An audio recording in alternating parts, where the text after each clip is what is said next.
Gita press में पूज्यपाद सेठ जी महाराज जी की एक छोटी सी पुस्तिका निकलती है।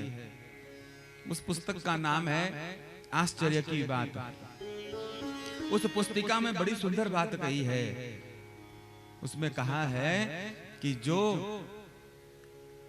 विधवा को सताता है, जिस स्त्री का शरीर विधवा का है, चाहे वो माँ है, चाहे वो बहन है, चाहे वो भाभी है, भले ही वो पड़ोसन ही क्यों नहीं है।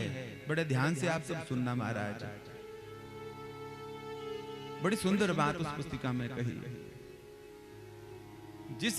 जिस मनुष्य की वजह से किसी विधवा के नेत्रों में आंसू आ जाते हैं और वो आंसू जब धरती पर गिरते हैं तो जितने भी कण धूल के उस जल में मिलते हैं, आंसू के जल में, उतने हजार वर्ष तक उस जीव को, जिसकी वजह से वो आंसू निकले थे, उस जीव को नरक यातना भोगनी पड़ती है।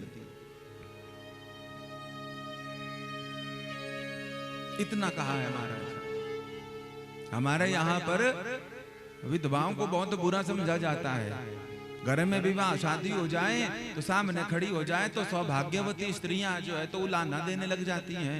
अरे हे भगवान ये कहां से आ गई, अरे भगवान ये कहां से आ गई। हमारे घर में कोई जन्मदिन हो, शादी हो, आदि कोई भी काम हो, देवी देवता आ रहे हो, अतिथि आ रहा हो, विधवा दिख जाए तो बड़ा बुरा मुंह करते हैं। लेकिन हमारे धर्मशास्त्रों ने क्या कहा महाराज?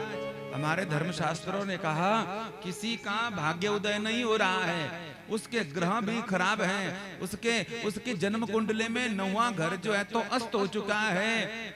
ऐसे अस्त हुए भाग्य को भी अगर कोई विधवा स्त्री का कोई आशीर्वाद ले लेवे और वो विधवा हृदय से दोनों हाथ सिर पर रखकर आशीर्वाद दे दे, बेटा तेरा कल्याण हो, बेटा तेरा कल्याण हो, भगवान भी महाराज जी उस विधि को टाल देता है और उसका कल्याण हो जाता है महाराज, उसका कल्याण हो जाता है। जो फल 1 वर्ष तक 100 देसी गौ माता का चारे की व्यवस्था, जल की व्यवस्था, भोजन की व्यवस्था, दवाई की व्यवस्था करने से एक जीव को होता है, 1 वर्ष तक 100 गौ माता का पालन पोषण करने से जो फल प्राप्त होता है वह एक विधवा को एक पानी का गिलास पिलाने से होता है महाराज। इतना फल है। जब फल इतना है तो दूसरी तरफ बचाव भी बहुत बड़ा है। क्या बोले जी, जो आदमी विधवा को सताता है, जिस आदमी की नजर जो है तो विधवा के धन पर रहती है और वह उस विधवा को दुखी करता है, परेशान करता है, नेत्रों से निकलते ही आंसू, उस जीव का वंश जो है तो निर्वंश हो जाता है, वंश निर्वंश हो जाता है महाराज।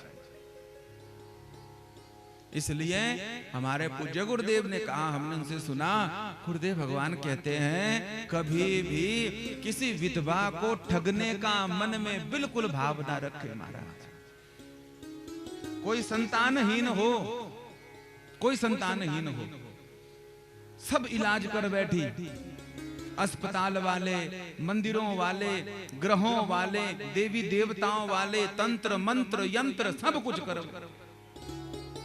वह दंपति अगर संतान चाहता है और कुछ ना करे महाराज, एक विधवा के पास महाराज जावे, उसे प्रणाम करे और प्रणाम करने, और ये नहीं कि एक ही, जो भी विधवा मिले उसे प्रणाम करे, भले ही वो किसी जाति वर्ण की हो, जिस भी उम्र की हो, अगर वो सिर पे हाथ रखकर पुत्रवान भव, पुत्रवती भव बोल देवे, 1 वर्ष के अंदर अंदर वो दोनों जो है तो संतान वाले हो जाते हैं, पुत्रवती हो जाते हैं।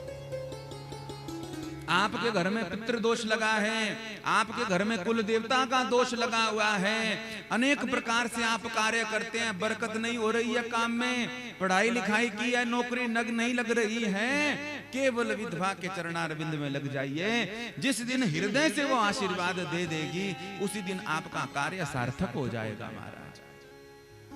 पर अगर हमने किसी ने भी विधवा के, पहले तो विधवा का धन लेना ही नहीं चाहिए, लेना ही नहीं चाहिए, और अगर कोई जहां तक हो सके टाल देना चाहिए।